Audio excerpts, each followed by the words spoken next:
Do you remember this song? It starts with emptiness crossfading into pleasant hums over an energetic dance beat.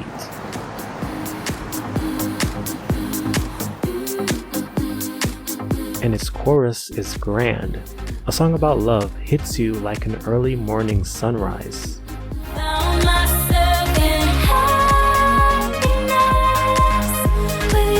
The 2010s, a world dominated by a rebellious Lady Gaga,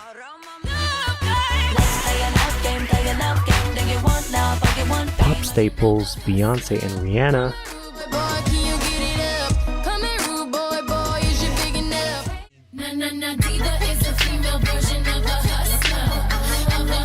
and we had Kesha,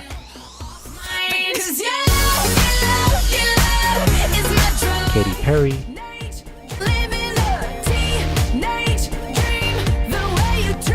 and Pink turning out hits. This was the world when a bright-eyed 17-year-old Alexis Jordan was introduced as an upcoming recording artist in pop. Alexis's career spanned from the 2000s to the early 2010s, with little fanfare in the US, so it would be to no surprise if some of you might have missed her. Let's explore the career of Alexis Jordan, the first artist signed to Rockstar/Roc Nation, a joint venture between Stargate and Jay-Z's Roc Nation, and did her label failed her. Now it's too late to make amends. Alexis Jordan was born on April 7, 1992 in Columbia, South Carolina. At age 11, Alexis and her family moved to California to pursue a career in entertainment. In 2006, Alexis auditioned for America's Got Talent, but she was eliminated in the semifinals after not securing enough votes. Alexis definitely wanted a career in music as she moved to Atlanta, Georgia with her family. Atlanta, Georgia has the reputation of being the place to be if you want to make it in the music industry. However, it would be YouTube being the catalyst to get her noticed by the big dogs in the music industry. On YouTube, Jordan uploaded covers of other artists' songs that would get millions of views. This led to the singer being contacted by recording, producing, and songwriting team Stargate.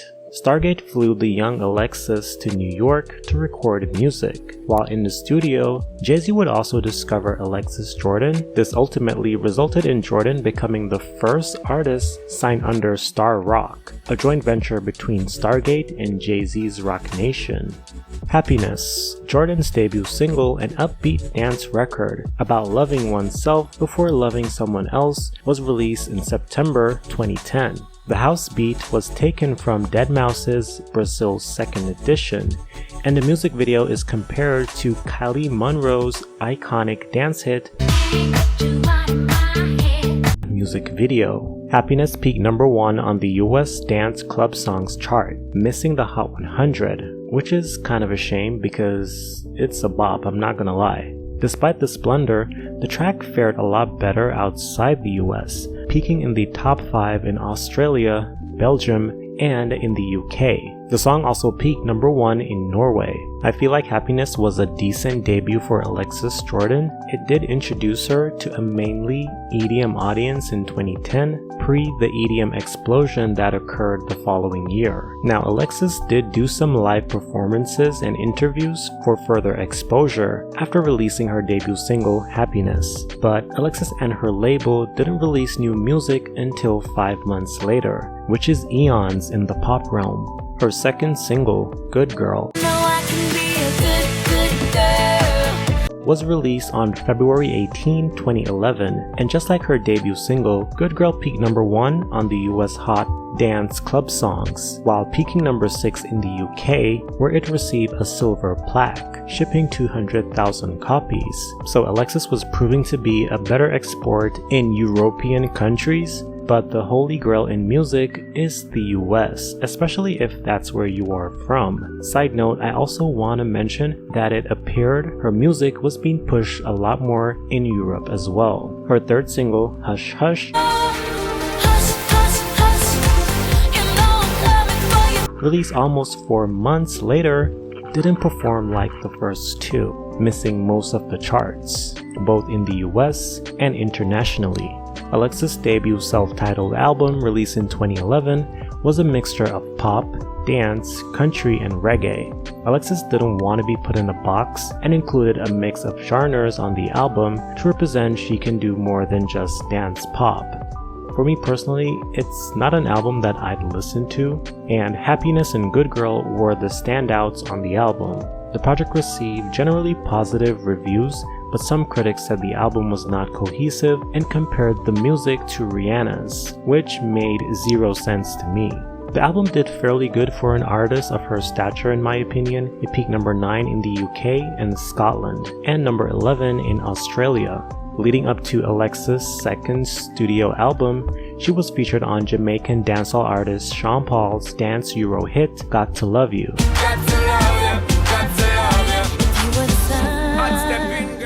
The track was released through Sean Paul's label Atlantic and earned Alexis her first entry on the Hot 100, peaking at number 84. After this, Alexis' career seemed like it was put on hold. She didn't release any new music, and her planned single, Acid Rain, a song penned by Sia, would get leaked, then scrapped.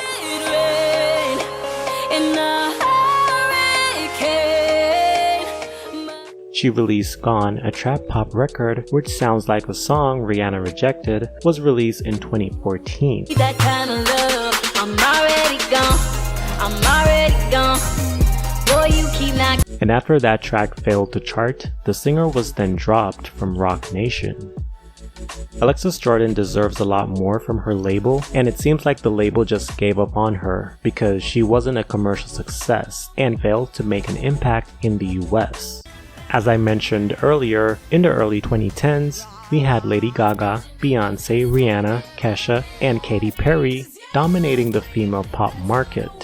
And when you think of Alexis Jordan debuting with Happiness, you really didn't know where to store her in your mind. We didn't know who she was, and her persona just wasn't up to par with her competition. Her songs were good, but they weren't career-defining songs. Songs that told a strong enough story on who she was as an artist. Ultimately, she didn't stand out, hence her label and management serving her overseas. And this is what the industry tends to do if they too don't know who you are and where to put you. So yeah, it was evident they did not know what to do with her.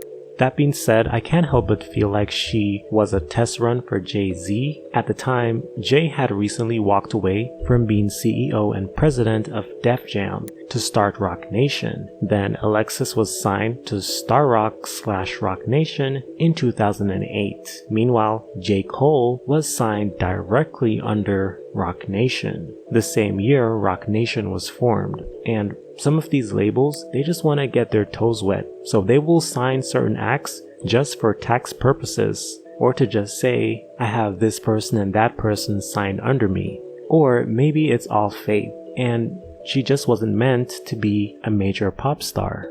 After she was dropped from Roc Nation, Alexis Jordan got married to actor Luke Brudlik in 2014, and she's now a mother of 3. She posts regularly on her Instagram and on her website, where she updates her fans on her life and what she's going through. In music, we see a lot of artists come and go without leaving a mark behind them. Alexis Jordan didn't have the most successful career and was dropped by her label after one album, which would make some regard her as a failure. For me personally, I wouldn't call her a failure. I'd say her label gave up on her.